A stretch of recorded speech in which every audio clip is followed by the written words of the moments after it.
Bienvenue dans cette nouvelle vidéo Planifie avec moi le joli mois de mai dans ton bullet journal. Attrape ton carnet, ton crayon, une boisson et viens préparer avec moi le modèle du mois de mai simple, imparfait mais efficace pour préparer et planifier ton mois de mai 2025 dans ton bullet journal. Si tu es nouvelle par ici, bienvenue, je m'appelle Carole et j'aide les créatifs désorganisés à aller au bout de leurs projets de cœur. Et sur cette chaîne, je te partage une fois par mois un modèle de bullet journal simple, efficace pour t'aider à planifier ta vie qui part dans tous les sens. Et si tu n'es pas nouvelle ici, merci d'être là à nouveau, merci de revenir. Prépare ton petit carnet, on va s'y mettre. Je suis toujours dans mon Rhodia format A6 à pointillés. Je prépare toujours tout mon mois d'un coup plutôt que de faire ma semaine une semaine après l'autre parce qu'en ce moment je n'ai pas le temps de faire autrement, mais d'habitude je prépare les pages de mon mois et ensuite je fais toutes les semaines la préparation du modèle de la semaine et l'organisation de la semaine en même temps. Mais là, je te montre tout d'un coup et puis comme ça aussi dans la vidéo, tu as tous les détails. Si tu veux préparer tout ton mois en même temps que moi, tu peux le faire et tu peux voir ce que ça donne sur tout un mois. Si après avoir préparé ton bullet journal, tu t'es rendu compte que tu avais du mal à le remplir et que tu penses que ça pourrait t'aider de le faire avec d'autres, sache que c'est possible. J'ai testé le mois dernier sur la team Multipossible un atelier planifié avec moi pour remplir notre bullet journal ensemble finalement. C'est un atelier qui dure environ 1 heure. Pour l'instant, la date, c'est tous les premiers lundis du mois à 11 h. Donc, rejoins la team Multipossible sur mon Patreon si tu as envie de participer.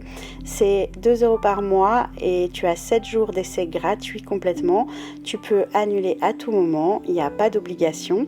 Et sur la team Multipossible, tu as accès à toutes les vidéos en avance et aux ateliers, mais aussi aux défis que je prépare et à d'autres choses que je prépare. Donc les défis sont en général des défis de 5 jours sur certaines thématiques. Tu peux choisir les thématiques, tu peux participer, je réponds à toutes tes questions. Donc ça c'est pour la team Multipossible. Et si tu ne veux pas rejoindre la team Multipossible, tu peux aussi rejoindre mon Patreon gratuitement pour recevoir la lettre Multipossible toutes les semaines. C'est une lettre, un message que je t'envoie chaque semaine avec mes réflexions autour de la multipotentialité, de la créativité, du focus, de l'organisation atypique, mais aussi des questions d'introspection pour t'aider à aller plus loin, des plans d'action pour t'aider à avancer sur des sujets qui sont compliqués. Donc, en tout cas compliqués pour les personnes qui sont multipotentielles, multipassionnées, créatives, qui partent dans tous les sens et qui ne savent pas par quoi commencer. Commence par t'abonner à la lettre Multipossible sur Patreon. C'est gratuit, complètement gratuit et ça le restera toujours.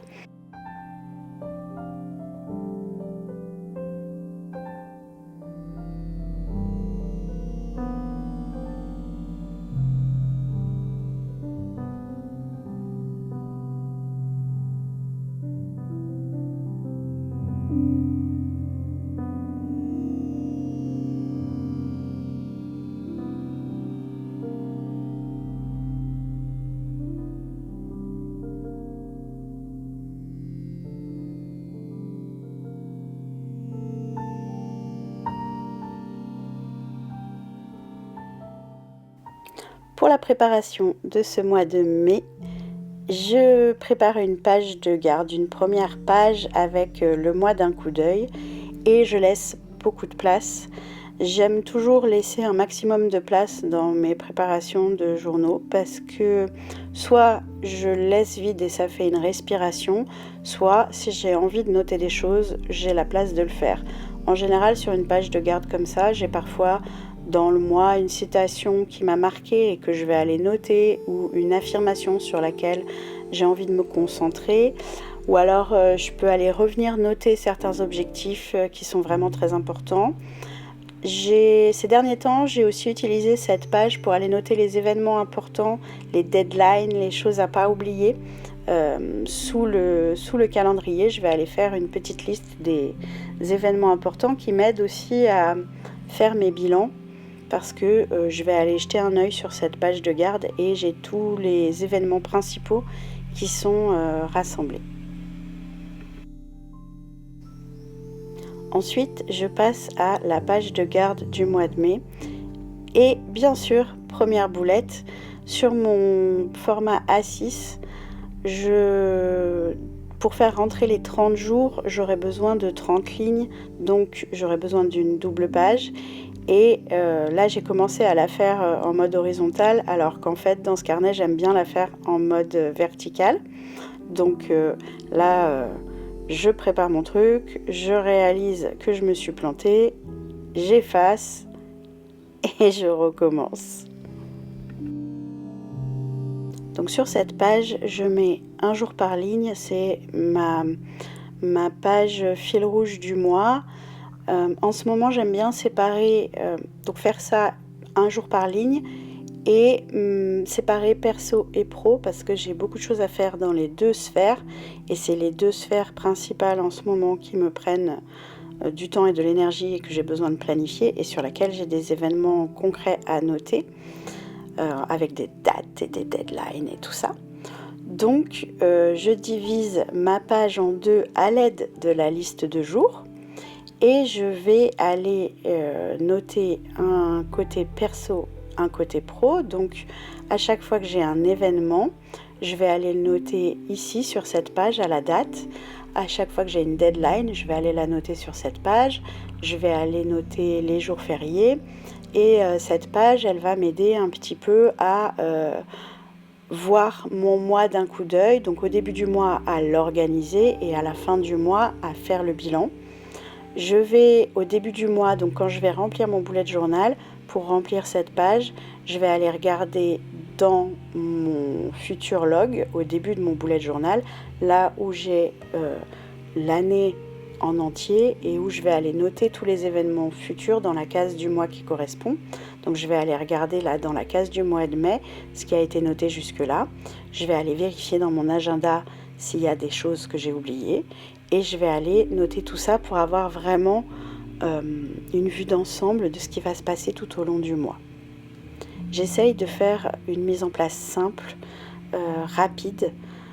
J'aime réécrire les dates parce que je pourrais utiliser du washi tape, j'ai un washi tape en plus avec les jours du mois. Faudrait peut-être que je l'essaye un jour pour vous montrer. Dites-moi en commentaire si ça vous dit que j'essaye d'utiliser le matériel que j'ai autour du bullet journal.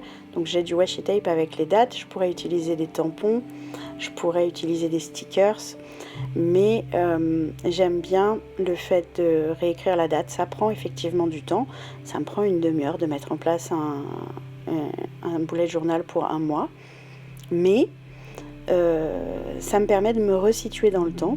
Ça me permet de poser les choses, de faire le point sur ce qui s'est passé, faire le point sur ce qui arrive, faire le point sur ce qui est important, sur ce qui est prioritaire. Et ça m'aide à choisir, ça m'aide à faire des choix au quotidien, ça m'aide à faire des choix dans l'absolu, ça m'aide à passer à l'action et à être plus efficace. Donc oui, techniquement, je perds un peu de temps. Au lieu d'acheter un agenda pour planifier, je perds un peu de temps à créer le mien sur mesure et à changer tous les mois la façon de le faire et d'écrire moi-même les choses dedans. Oui, je perds un peu de temps en faisant ça. Je perds un peu de temps en prenant un mois, une heure pour planifier tous les mois derrière ce qui va se passer dans le mois. Mais pour moi, c'est pas du temps perdu, c'est du temps investi parce que je gagne du temps tout le reste du mois derrière. Je gagne du temps parce que les choses sont plus claires dans ma tête, que quand elles redeviennent floues, je peux ouvrir mon journal et clarifier les choses. Je crée un rituel autour de ce journal qui me permet d'aller faire le point toutes les semaines, un peu tous les jours, une fois par mois, une fois par saison. J'ai des marqueurs comme ça où ces rituels reviennent et m'aident à mettre en place ce que je veux dans ma vie et à avancer.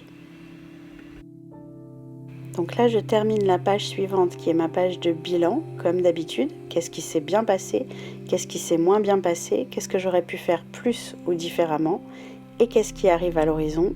Je fais ce petit bilan tous les mois. Parfois, je fais une réflexion sur la semaine aussi, mais en ce moment, je me focus sur le mois parce que j'ai moins de temps. Donc,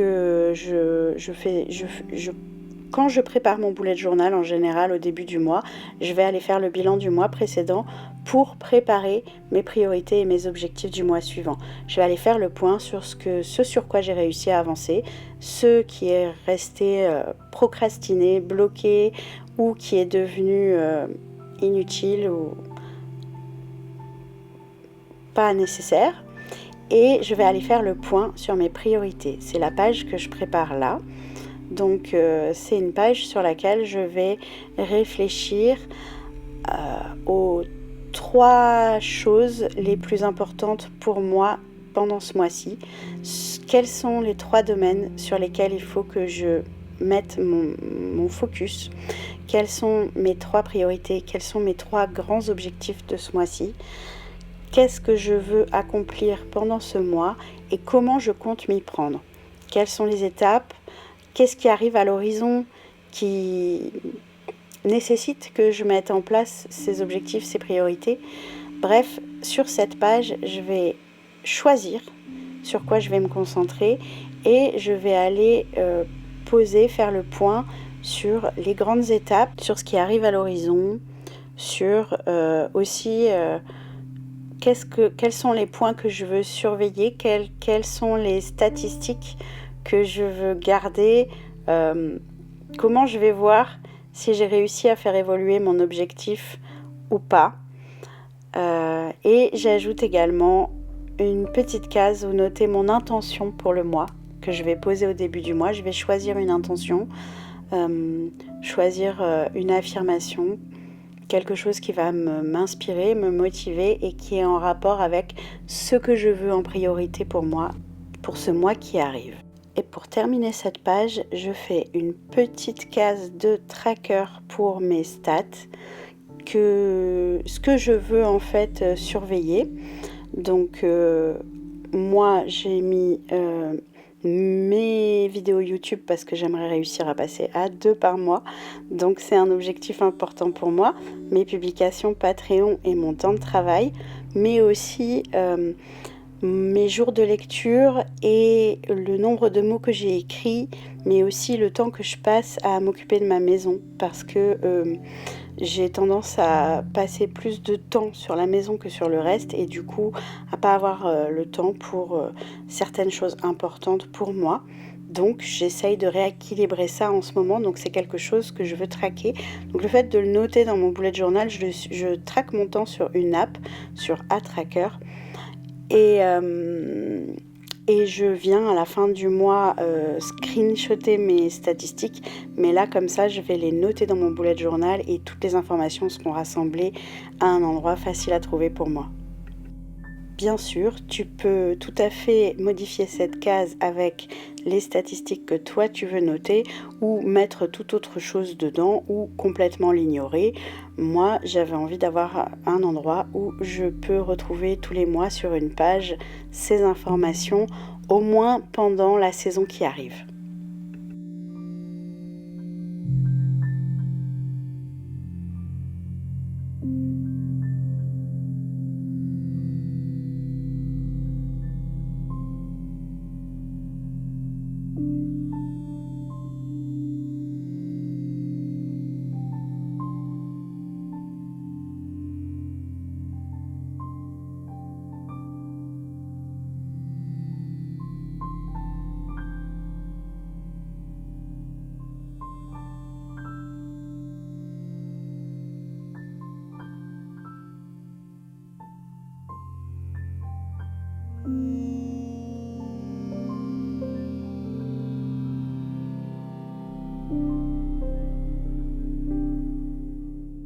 La page suivante, c'est une page que je faisais souvent dans mes anciens journaux, mais que je n'ai pas fait depuis très longtemps et que pourtant j'aime beaucoup parce qu'elle m'aide beaucoup à noter mes avancées et à voir le verre à moitié plein. Donc c'est une page que j'ai appelée Félicitations, aujourd'hui j'ai progressé, 3 petits points, et je mets une ligne par jour avec une phrase par jour où je vais aller réfléchir à sur quoi j'ai progressé aujourd'hui, qu'est-ce qui m'a rendu fière, qu'est-ce que je suis contente d'avoir fait.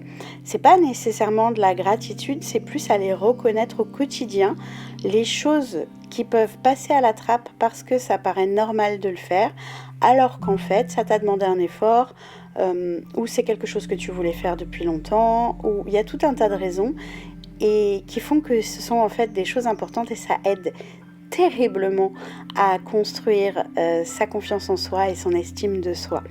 Parce que le fait de retomber sur ce genre de page plusieurs mois, voire plusieurs années plus tard, comme c'est mon cas, vraiment ça fait du bien de voir à quel point on a progressé. Donc je me suis dit, ça fait longtemps que j'ai pas fait ça, c'est l'occasion de vous présenter aussi cette page que j'aime beaucoup et que je trouve extrêmement utile. J'ai mis en bas de la page la citation que j'avais déjà mis à l'époque sur la dernière page que j'ai consultée quand j'ai cherché des inspirations pour faire ce bullet journal. Je suis allée voir mes anciens bullet journaux et du coup j'ai renoté cette citation: aller doucement n'empêchera pas d'avancer, d'Alexandre Sattler, parce qu'elle me parle terriblement. Effectivement, moi j'ai fait plusieurs burn-out dans ma vie. J'en ai parlé d'ailleurs dans les 2 premières vidéos d'une trilogie qui n'est pas encore terminée et pourtant qui a commencé il y a quelques années, que tu peux aller voir. Je te mettrai certainement dans la fiche la playlist en question. Il y a 2 vidéos.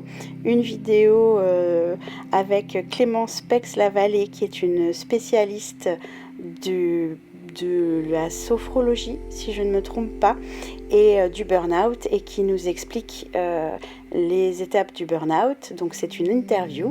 On parle de son livre sur le sujet qui est extrêmement passionnant et informatif.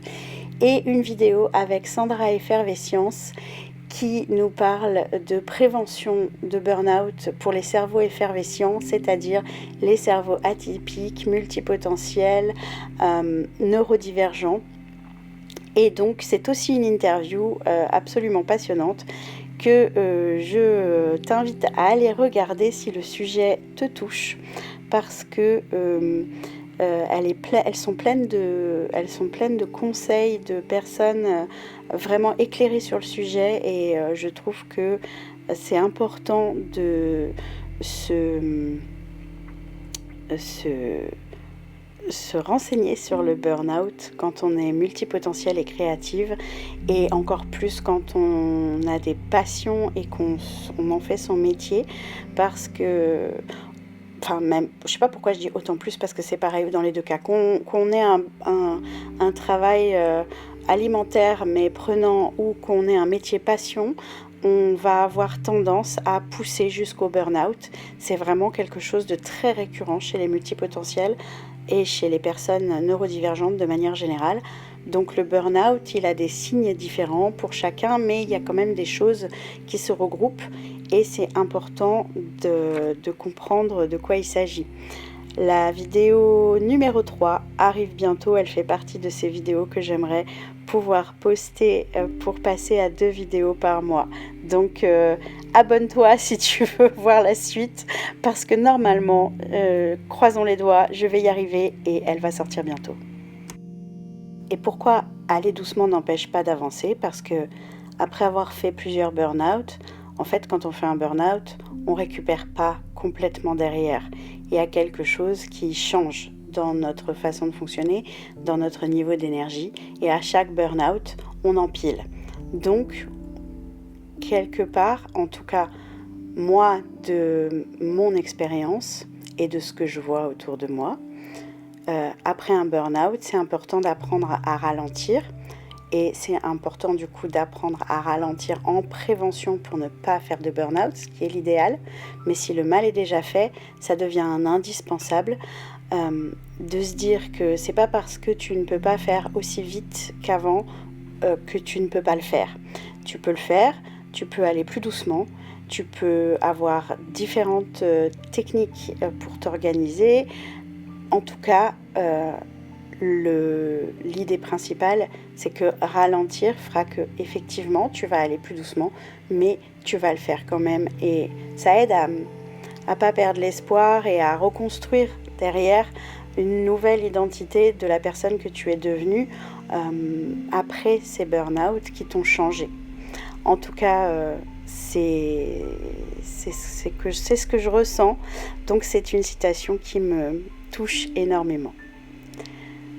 Ensuite, après ces pages qui sont plus ou moins des pages que je vais utiliser tout le long du mois, je commence à préparer mes semaines. Donc comme je te le disais en début de vidéo, d'habitude, je prépare mes semaines soit toutes les semaines, soit toutes les quinzaines, mais je ne prépare pas mes semaines pour le mois entier parce que l'un des avantages pour moi du bullet journal, c'est qu'il s'adapte à toi et que parfois j'avais tendance à plus avoir le temps ou oublier d'utiliser mon bullet journal et du coup de me retrouver, enfin mon agenda en tout cas, et du coup de me retrouver avec des pages vides dans mon agenda, et ça a été une de mes motivations à passer à un système de bullet journal parce que du coup je perdais plus de place vu que je faisais les choses au fur et à mesure et quand j'en avais besoin. Là, je sais que j'en ai besoin et je sais que j'aurai pas le temps de préparer forcément toutes les semaines, même si concrètement, à mon avis, une page à faire pour la semaine, c'est quelques minutes, dans mon cas, là, dans le cas de ce modèle. Mais je préfère avoir mes pages prêtes d'avance et remplir le vide avec ce qui s'est passé pendant que c'est encore frais à la fin du mois, si je n'ai pas utilisé mon bullet journal, ce qui n'arrive plus là en ce moment, je l'utilise tous les jours. Donc je préfère tout préparer d'un coup et ça me permet de vous montrer dans la vidéo l'ensemble du bullet journal sur le mois, du modèle sur le mois.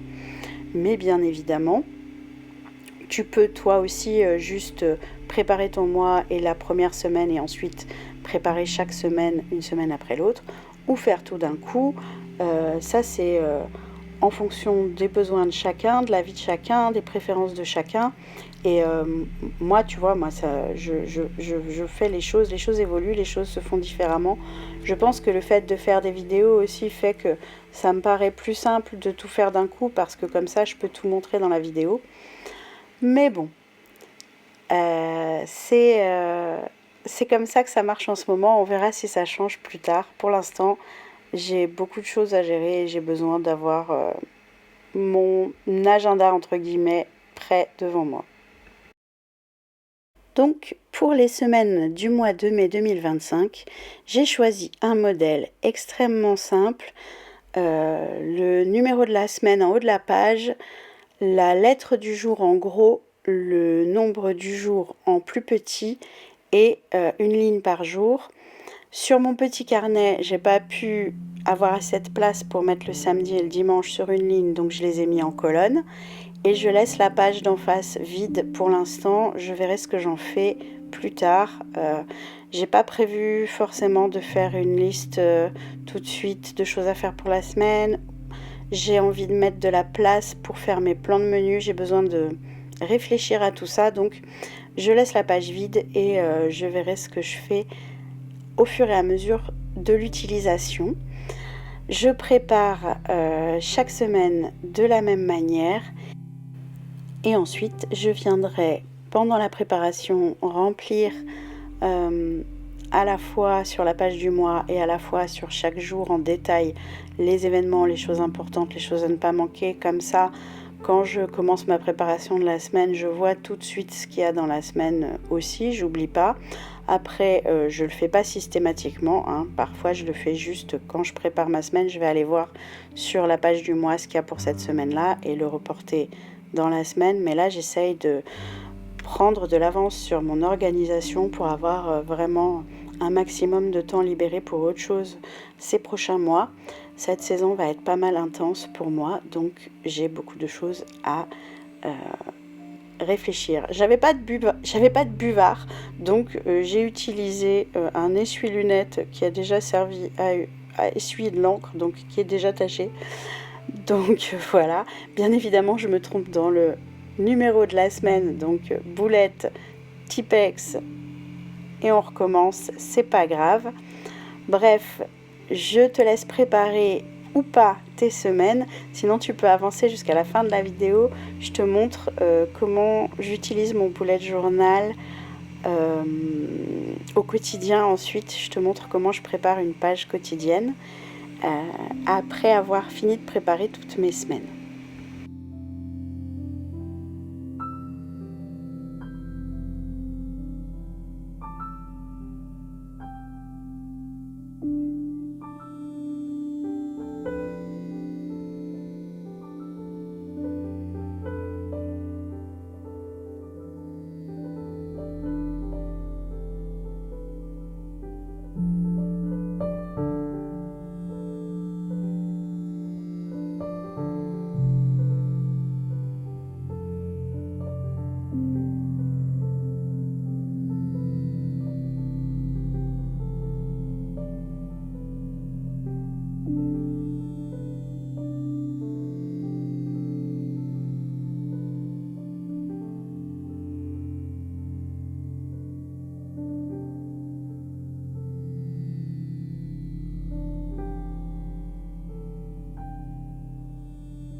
Pour terminer, j'attrape mon surligneur et je viens ajouter un peu de couleur par-ci par-là tout au long du bullet journal.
Et enfin, je te montre comment j'utilise mon bullet journal au quotidien. Donc je vais aller voir dans ma semaine ce qui se passe au début de la journée.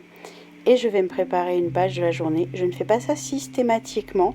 Je le fais quand j'ai des grosses journées de prévues avec beaucoup de tâches en fait. Donc je vais noter soit juste aujourd'hui et la date en chiffres, soit la date du jour. Je vais mettre un soleil très simple en haut et une petite lune en bas pour symboliser le matin et le soir. Et entre les deux, je fais une flèche. Bon, celle-là, c'est pas ma plus réussie, mais je fais une flèche en général à bouclettes. Là, j'ai complètement zappé les bouclettes. Je mets ça au milieu de ma page. Comme ça, j'ai ma page qui est séparée toujours en deux, perso et pro. C'est possible de faire plus de séparation si tu as plus de catégories. Tu fais juste plus de colonnes. Et ensuite, je vais aller noter au fur et à mesure de ma journée comment je prévois, quelles tâches je prévois de faire dans la journée. Ça me permet de batcher, de rassembler les tâches qui se ressemblent ensemble. Voilà, donc je te montre un petit peu ce que j'ai utilisé pour ce bullet journal. Je te mettrai les infos en description. Et si tu veux utiliser ce modèle, mais pas te prendre la tête à le faire, tu peux le faire sur ta tablette. Je propose tous les mois avec la vidéo en avant-première le modèle sous format PDF ou sous format GoodNote du modèle de bullet journal du mois. Je le prépare sur GoodNote en réalité tous les mois. Donc je le propose au téléchargement en dessous de chaque vidéo sur Patreon dans la team Multipossible. Ça fait partie des avantages que tu as si tu veux rejoindre la team Multipossible. Il est un tout petit peu différent en ce moment sur la tablette et sur le journal parce que mon journal est un A6 et je garde le format A4, A5 sur la tablette parce que c'est quand même plus pratique. Si tu veux le télécharger, rejoins-moi sur Patreon. Merci d'avoir regardé cette vidéo jusqu'au bout. À la prochaine. Bon bullet journal. Bye.